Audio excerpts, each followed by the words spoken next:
Hello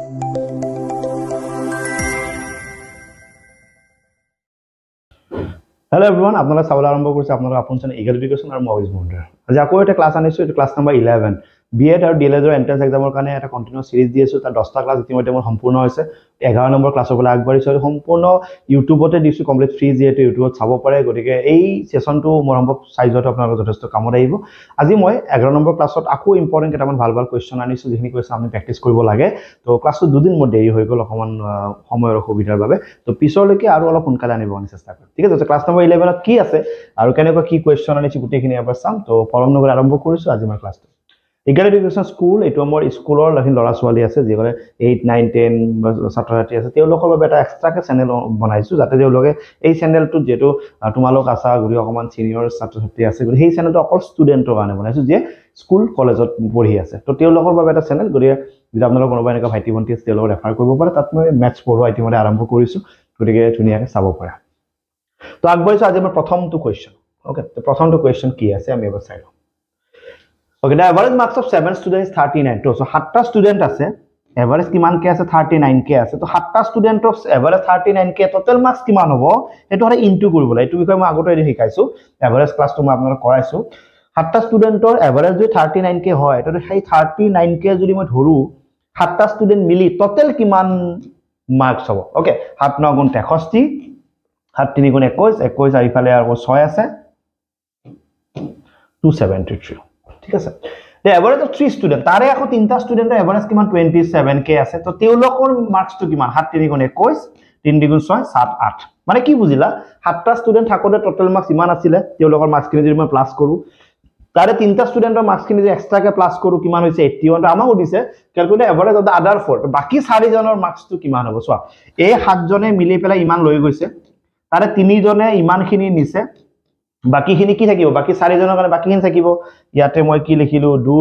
7 8 ইফালে 9, okay ইফালে আছে 1, দ্যাট মিন 192। বাকি 4 জনৰ কাৰণে 192 মাৰ্কস আমাৰ ৰেডি আছে। কিন্তু 4 জনৰ টোটাল মাৰ্কস আমাক নালাগে, আমাক কি লাগে 4 জনৰ এভাৰেজ। যদি 4 জনৰ টোটাল মাৰ্কস আছে 192, তাৰ এভাৰেজ মানে আমি কি দি হৰণ কৰিম, তাৰ এভাৰেজ মানে আমি 4 দি হৰণ কৰিম। তো 4 4 গুণ কিমান 16,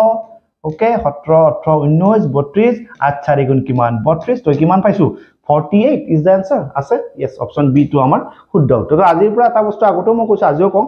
এভাৰেজ মানে কি 7টা স্টুডেন্টৰ সবৰে যদি 39 কে যদি মাৰ্কস লম, টোটাল মাৰ্কসটো এভাৰেজ বুলি কয়। 3টা স্টুডেন্টৰ 27 কে যদি এভাৰেজ হয়, তো টোটাল মাৰ্কসটো কি হয় 81 হয়। ঠিক আছে, তো এই 7 জনৰ মাৰ্কসৰ পৰা 3 জনৰ মাৰ্কসটো মাইনাস কৰিছো, 4 জনৰ মাৰ্কস পাইছো। এই 4 জনৰ মাৰ্কসক যদি মই 4 দি হৰণ কৰো, তো এভারেজটো পাই গৈছো কিমান 48। এজন মানুহে ইমান টকা 20,000 টকা 2 বছৰৰ কাৰণে মানে লৈছে আৰু, ওকে সিম্পল ইন্টাৰেস্টত লৈছে, আৰু তেখেতে লাষ্টত 24,800 টকা মানে ৰিপে কৰিছে, গোটেইখিনি পেমেন্ট ক্লিয়াৰ কৰিছে আৰু কিমান সময়ত 2 বছৰতে। তো আমি ক'বলৈ তো ৰেট অফ ইন্টাৰেস্টটো কিমান আছে। চোৱা, প্ৰথম কথা হৈছে তেওঁ 20,000 টকাহে লৈছিলে, হয় নে নহয়, 20,000 টকা লৈছিলে, কিন্তু লাষ্টত তো কেই টকা ঘূৰাই দিব লগা হ'ল 24,800 টকাতে ঘূৰাই দিব লগা হ'ল। মানে কি বুজি পালা, 20,000 লৈ পেলাই 24,800 দিব লগা হৈছে, আমি কি 4,800 টকাটো এক্সট্ৰা দিব লগা হৈছে। এক্সট্ৰাটো কি বুলি কয়, সিম্পল ইন্টাৰেস্ট বুলি কয়। মনত থাকিল। আৰু গোটেইখিনি প্ৰসেস কিমান সময়ৰ কাৰণে কৰিছিল 2 বছৰ। গৰি ইয়াতে যোনটো টাইমিং, সেই টাইমিংটো কিমান 2 বছৰ। তো আমি সিম্পল ইন্টাৰেস্টৰ ফৰ্মুলাটো জানো যে SI = PRT / 100, হয় নে নহয়। আৰু SI মানে সিম্পল ইন্টাৰেস্টটো কিমান দিয়া আছে 4800, 100টো ইয়াতে হৰণ হৈ আছে, ইফালে আনিলে কি হ'ব পূৰণ। P মানে হৈছে প্ৰিন্সিপাল, মানে প্ৰথমতে কিমান টকা লৈছিলে, তো প্ৰথমতে কিমান টকা লৈছিলে, প্ৰথমতে 20,000 টকা লৈছিলে। আৰ মানে ইন্টাৰেস্ট আমি নাজানো, আৰ টি মানে কিমান সময় 2 বছৰ। তাৰ পৰা r টো উলাই দিব লাগে, গোটেইখিনি ইফালে আনা, r টো তাত থাকি যাওক, ইফালে আছে 4800 ইনটু কি আছে আকৌ 100, 20,000 টো কোৰ আহিব, 20,000 টো তলত আহিব, 2 টো তলত আহিব, ইয়াৰ অকল কোন থাকি যাব r থাকি যাব। ঠিক আছে, এটা দুটা হ'ব, এটা দুটা কাটিলো, 2 দি 1 কাটিলো কেইবাৰ, দুবাৰ, 2 দি 1 কাটিলো কেইবাৰ, 4 বাৰ, আকৌ 2 দি 1 কাটিছো কেইবাৰ, 12 বাৰ। তুমি ইয়াৰ ইন্টারেস্টটো কি পাইছো, r = 12 হৈছে। 12 টোকে কি বুলি কয়, r মানে কি rate of interest, answer is 12%। Option C টো আমাৰ শুদ্ধ উত্তৰ। কেৱল মই এসআই ফৰ্মুলাটো ইউজ কৰিছো, তাৰ বাহিৰে মই বেলেগ একোৱে কৰা নাই ইয়াতে। বুজি পাইছেনে? এটো 2 নম্বৰ প্ৰশ্ন আছিল। 3 নম্বৰ প্ৰশ্ন ফালে আগবাঢ়ো, স্ক্ৰিনশ্বট লৈ ল'ব পাৰে। A:B দিয়া আছে 3:4, B:C দিয়া আছে 5:6, C:D দিয়া আছে 11:9। আমি ক'ব লাগে A:D কি। চোৱা, আমি যদি a/d মানে কি a/d ওলাব লাগে এই তিনটা বস্তুক যদি মই পূৰণ কৰো ওকে এটো কম্পাউন্ড ৰেশিও বুলি কয় পূৰণ কৰিব পাৰো কিয় চোৱা a/b যদি মই লিখো b/c যদি মই লিখো আৰু c/d যদি মই লিখো আৰু ইহতক যদি পূৰণ কৰো তেতিয়া কি পাম মানে চেক কৰিছো বা চাবা b কাটা গল c কাটা গল অকল কোন থাকিল a/d তো a/d মানে a/d ক মই এনেকেও লিখিব পাৰো এটো বস্তু এক্সেল জাগাত ইউজ হয় তো চাই লব পাৰো তো a/b মানে আলটিমেটলি কি আপনি a/d হয় কেৱল আমি ইয়াক এক্সট্ৰাকে ধুনিয়াকে প্ৰেজেন্ট কৰিছো a/b মানে কিমান 3/4 b/c মানে কিমান 5/6 c/d মানে কিমান 11/9 হল 3 দিয়া কাটিছো কেইবাৰ 3 বাৰ আৰু যাব নেকি না যায় নগলে ওপৰত কি আছে 5 আৰু 11 মানে 55 আর তলত 6 4 গুণ কিমান আছে 24 24 হল আকত কিমান 3 4 3 গুণ কিমান 12 3 2 6 আকে কিমান 7 that means answer is 72 that means answer কি হবে 55:72 হ'ব নেকি এনেকুৱা অপচন यस আছে তো অপচন বি আছে 55:72 ইটস আवर কোয়েশ্চন নাম্বার 3 পাইছে বুজি তো কোয়েশ্চন নাম্বার 4 ওফালে আগবাঢ়িছো স্ক্রিনশট লৈ লো কপিত লিখি যাব ৰে সবে কপিত লিখি যাব এই যখন টেবুল আছে সেই টেবুলখন কোৱা আছে if the sum of each row and column and diagonals are equal মানে এনেকেও যদি মই যোগ কৰো এনেকেও যদি মই যোগ কৰো আৰু এনেকেও যদি মই যোগ কৰো সমান পাম বুলি কৈছে okay then the value of x y z আৰু w ভ্যালু ওলাব লাগে তো প্ৰথমতে যদি মই এনেকে যোগ কৰো 8 + y + 4 এটো যিমান হ'ব আৰু এনেকেও যদি মই যোগ কৰো একে হ'ব ইফালে গুনি আছে 4 +9 +2 দুটা সমান হ'ব মই যাকে ইচ্ছা তাকে লিখিব পাৰো কাৰণ গোটেই যেটো সমান মই এইটো আৰু এইটো সমান কৰিছো কিয় y টো ওলাই যাব ইয়াৰ পৰা হল তো ইয়াৰ পৰা 4 4 কাটি দিয়া কিয় 4 টো ইফালে গলে মাইনাস হ'ব তো কাটাই যাব ইয়াতে y আছে 9 10 11 8 টো ইফালে গলে কি হ'ব -8 9 10 11 তো y ভ্যালুটো কি পালো মই 3 পাই গলো তো এটা আৰু এটা লোৱা আৰু কাক লবা এটো ফিক্স কৰি থৈ দিয়া কাইটো কি ফিক্স কৰিবা কাই এটো লেটাৰ নাই না এটো সবলে ইউজ কৰিব পাৰা এবা কাম কৰা এইটোৰ লগত ইটো লোৱা x প্লাস 9 পাছে কিমান 14 ইকুয়াল টু এইখিনি মানে কি 9 10 11 11 4 কিমান 15 ইয়াৰ পৰা যে x ভ্যালু ওলাও 14 টো ইফালে গলে মাইনাস হ'ব x = 1 x = 1 পালো y = 3 পালো এনেকা অপচন কভাৰ আছে যদি হৈ যাব x = 1 y = 3 আৰু কভাৰ আছে নেকি বেলেগত নাই সোৱা বেলেগত x = 1 y = 3 নাই এটোই আছে তো এটো অপচন বাকি যে ওলাবই না লাগে option A is our correct answer বুজি পাইছা সবে ইয়ালৈকে ঠিক আছে চেক কৰি লোৱা এবাৰ বুজি পাইছা না ইয়াৰ বাকিটো ওলাই চাব পাৰা যদি ভাবিছা যে এটো হয়নে নহয় তো ট্ৰাই কৰা এটুৰ লগত একবাৰ এটু লিখা বা এটুৰ লগত এটু লিখা যাকে যেনেকে লিখা বহুত ৰাস্তা আছে কিমানটা ৰ তিনটা ৰ আছে তিনটা কলাম আছে ডায়াগোনাল আছে বহুত আছে কিন্তু মই এটু ফিক্স কৰিছো বাৰে বাৰে বেলেগ বেলেগ লৈ থাকাতকে এটা ফিক্স হৈ থাকিলে এই বস্তু ইজি হৈ যায় ওকে পিছৰটো সো ওকে এটা ৰেক্টেঙ্গুলাৰ প্লট আছে বা ৰেক্টেঙ্গুল এটা আছে এনেকুৱা এটা ৰেক্টেঙ্গুল আছে ৰেক্টেঙ্গুল যোনটো লেন্থ এই যোনটো লেন্থ হে length is twice the breadth okay breadth থৈ দিয়া না ঠিক আছে এটু যদি মই x ধৰু লেন্থটো কি হ'ব টুৱাইস x মানে এটু ডাবল হ'ব বুলি কৈছে এটু যদি x ধৰু এটু টুৱাইস x এটু যদি 2 ধৰু এটু 4 ওকে তো মই লেট নাম্বাৰ ধৰিব নোৱাৰো কাৰণ মই ফিক্স নহয় এটু x ধৰিছো এটু twice x and the perimeter is 210 perimeter কেনেকৈ ওলাই ৰেক্টেঙ্গুলাৰ পেৰিমিটাৰ সূত্ৰটো কি 2 পূৰণ দিক যোগ প্ৰস্থ লেন্থ প্লাস ব্ৰেডথ লেন্থ মানে কি টুৱাইস x ব্ৰেডথ মানে কি x equal to perimeter perimeter আমাক দিয়া আছে কিমান 210 ইয়াৰ পৰা x ভ্যালুটো ওলালাম 2 টো ইয়াত পূৰণ হৈ আছে ইফালে লৈ যাও হৰণ হৰণৰ কি হ'ব 2 1 গুণ 2 0 2 5 গুণ 10 ইয়াত কোন থাকিল twice x plus x that means 3x ইয়াৰ পৰা যদি মই x ভ্যালুটো ওলাও 3 টো ইফালে গলে কি হ'ব হৰণ 3 দিয়া হৰণ কৰিলে কিমান 3 3 গুণ 9 1 থাকিলে 15 5 3 গুণ 15 তো x গলে কিমান 35 হল তো x = 35 মানে কি এটো পাইছো আমি 35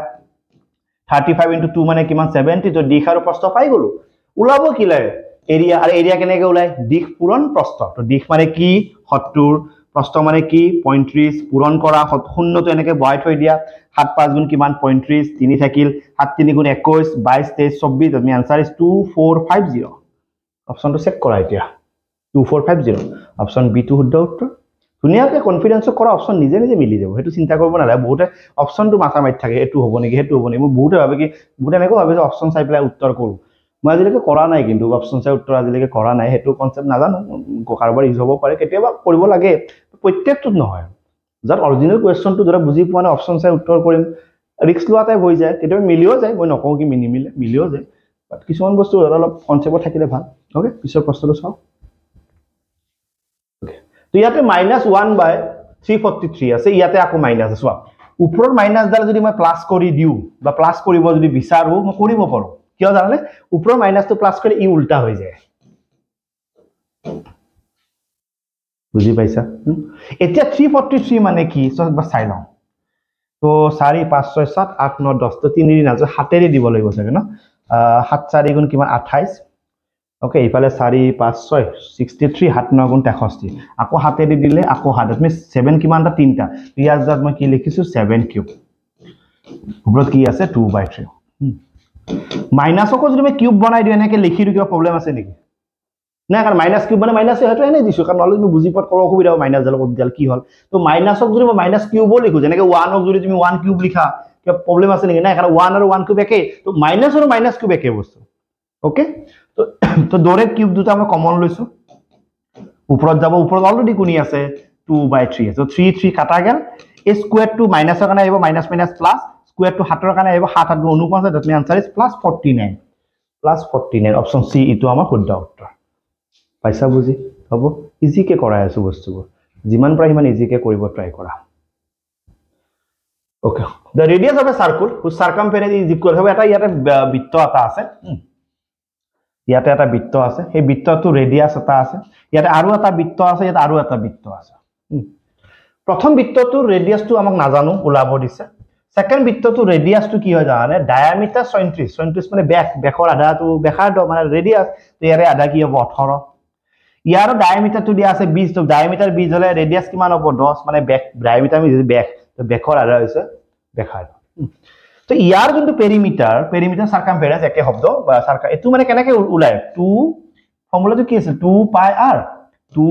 পাই ইয়াৰ r টু r হৈ থাকিব ইয়াতো কি 2 পাই r মানে কি লিখিবা 18 2 পাই r মানে কি লিখিবা 10 নিয়মটো কি আছিল কৈছে जो डांगर बा नतुन बृत्त আছে তার যোনটো সারকামফারেন্স এই সারকামফারেন্সটো সমান হ'ব কার সমান হ'ব the sum of the this circumference মই ইয়াৰ দুটা যদি যোগ কৰো ইয়াৰ সমান হ'ব পইচা বুজি ইয়াৰ 2 কাটা গল ইয়াৰ পাই কাটা গল ইয়াতে অকল কোনি আছে ইয়াতে অকল r আছে ইফালে অকল কোনি আছে 18 আৰু কোনি আছে ইফালে 10 দুকে যোগ কৰিলে কিমান 28 তো r = 28 মানে ইয়াৰ বেখাৰটো কিমান 28 অপচন আছে option C is our correct answer ठीक है ऐसे बुझी पाइसा निश्चय याলৈকে তো পিছৰ প্ৰশ্নটো চাও हम टॉप 20 टेस्ट सीरीज হয় ইয়াত 20 খন টেস্ট সিরিজ আছে আৰু ইয়াত ম্যাথছ আছে সায়েন্স আছে তাৰছত আমাৰ ৰিজনিং আছে ইংলিশ আছে জেনাৰেল নলেজ আছে গুটেইখিনি আছে ইয়াৰে 20 খন টেস্ট সিৰিজ এখন টেস্ট সিৰিজ 80 টাকা কোৱেশ্চন মানে এটো টেস্ট সিৰিজ মানে কি জানা তাও তুমি এখন OMRC ডাউনলোড কৰি ললা গুগলৰ পৰা বা নিজে ঘৰতে আছে যদি বনাই ললা জেৰক্স কৰি এখন টেস্ট সিৰিজ মানে পেপাৰ এখন পেপাৰখন তুমি ললা নিজৰ ফালৰ পৰা ট্ৰাই কৰিলা তাৰছত তুমি লাষ্টটো ধৰ কৰা হৈ গল তাৰ আধা ঘণ্টা মান তুমি ৰেষ্ট লৈ পিছত তুমি পিছফালে এনসাৰ খিনি লৈ তুমি মাৰ্কছখিনি চেক কৰিলা তুমি কিমানটা কাৰেক্ট কৰিব পাৰিছা তুমি ভাবিছা কি নাই মই বহুত গৰা কাৰেক্ট কৰিব পাৰিছো দেন তুমি পান আৰু যদি পাৰা নাই 20 খনলৈকে তোমাৰ চান্স আছে এখন বেয়া হ'ব দুখন বেয়া হ'ব তিনখন বেয়া হ'ব 20 খনটো বেয়া নহয় তো এখনত 80 টাকা কোৱেশ্চন 20 খনৰ পৰা 1600 কোৱেশ্চন ইয়াতে আছে লগতে পিছফালে সলভ আছে তো প্ৰসেসটো ভাল যদি ইচ্ছা কৰা কৰিব পাৰা www.pushtaguru.com তুমি অৰ্ডাৰ কৰিব পাৰা এটা আমাৰ নিজৰ ওয়েবসাইট তো ইয়াতে তুমি গৈ পেলাই অৰ্ডাৰ কৰিলে ঘৰত বহি পাব পাৰা ঠিক আছে তো কোৱেশ্চনটো চাও তো ইয়াতে এটো সেন্টাৰ হয় এডাল কি হয় ৰেডিয়াস এডাল কি হয় ৰেডিয়াস এটা বৃত্ত দুটা ৰেডিয়াস হলে সমান থাকে আচ্ছা ৰেডিয়াস দুটাৰ সমান তাৰ এই কোণ দুটাও কি হয় সমান কিয় এইডালৰ সম্মুখৰ এটো কোণ এইডালৰ সম্মুখৰ এটো কোণ এটো 40 হলে এটো কি হ'ব 40 হৈ গল এতিয়া এটো এটা ত্ৰিভুজ এনে নহয় এটো এটা ত্ৰিভুজ এই ত্ৰিভুজটোৰ এটো যদি 40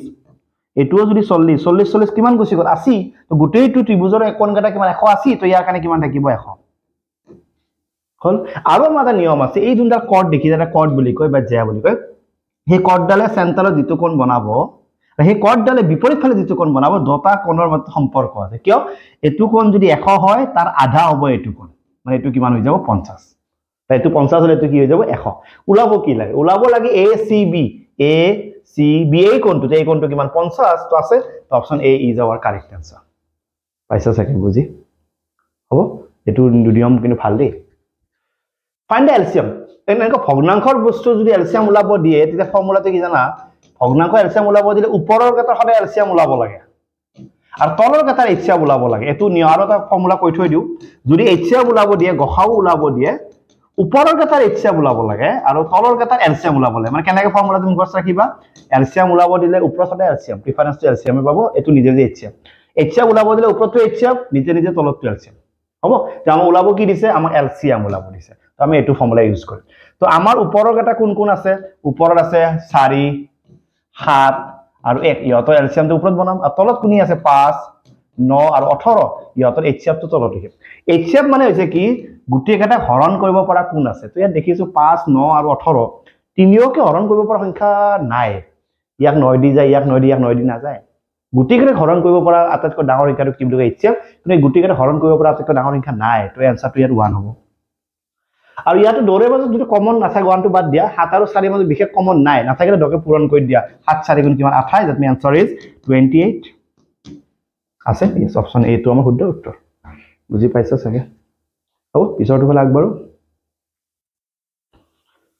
ওকে ইয়াতো অকমান আগত যেটো কনসেপ্ট এটো সেন্টাৰ হল এডাল কি হ'ব ৰেডিয়াস আৰু এডাল কি হ'ব ৰেডিয়াস হল তো এটো এটা ত্ৰিভুজ অকমান আগৰ দৰে এটো ত্ৰিভুজৰ এই দুটা বাহু যদি সমান এই দুটা কোণ সমান তো এটো 25 হলে এটো হ'ব 25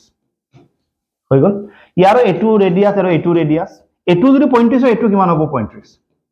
তো এটো 35 এটো 25 দুটা প্লাস কৰিলে কিমান 5 5 10 3 4 5 কিমান 6 60 আমাক লাগে এটো কোণ অকমান এডাল তুমি জ্যা বুলি ভাবা অকমান আগৰ নিয়মটো ইউজ কৰিম এই জ্যাডালে সেন্টাৰত এটা কোণ বনাইছে জ্যাডালে ইয়াতে এটা কোণ বনাইছে ইয়াৰ কোণটো যদি 60 হয় এটো নিজে যে কি হ'ব 60 দুগুণ মানে কিমান 120 অকমান আগৰ দিনটো উল্টাকে দিছিলে এটো 100 এটো কি হৈছিলে 50 তো এটো 60 হলে কিমান হ'ব 120 তো option D is a correct answer এই নিয়ম দুটা এবাৰ চাব ট্ৰাই কৰিব হ'ব তো এটো 11 নম্বৰ ক্লাস আছিল 12 নম্বৰ ক্লাসত অনকানে দি আছো অকমান কষ্ট কৰা ভালকে পঢ়া যিমানখিনি প্ৰায় কিমান কোৱেশ্চন গল ভাবা 11টা মানে ক্লাসত এভাৰেজ 10টাকে ধৰিলো কিমান ক্লাস কৰি কিমান কোৱেশ্চন গৈছে 100টাৰ ওপৰত কোৱেশ্চন গৈছে গতিকে তোমাৰ তাত কন্টেন্ট নাই বলে কান্দি থাকিব নোৱাৰা যে মোৰ পঢ়িবৰ কাৰণে কন্টেন্ট নাই মই কোৰ পৰা পঢ়ো কেনেকে পঢ়ো সেইবোৰ কান্দা বাহানা গল আৰু কন্টেন্ট বহুত আছে কেৱল তুমি পঢ়া নাই গতিকে অলপ ভাবিছিতি পঢ়া কন্টেন্ট আছে বস্তু আছে কেৱল তুমি কিমান টাইম দিছে হেতু ইম্পৰ্টেন্ট মই তোমাৰ পৰীক্ষা ভাল কৰি দিব নোৱাৰো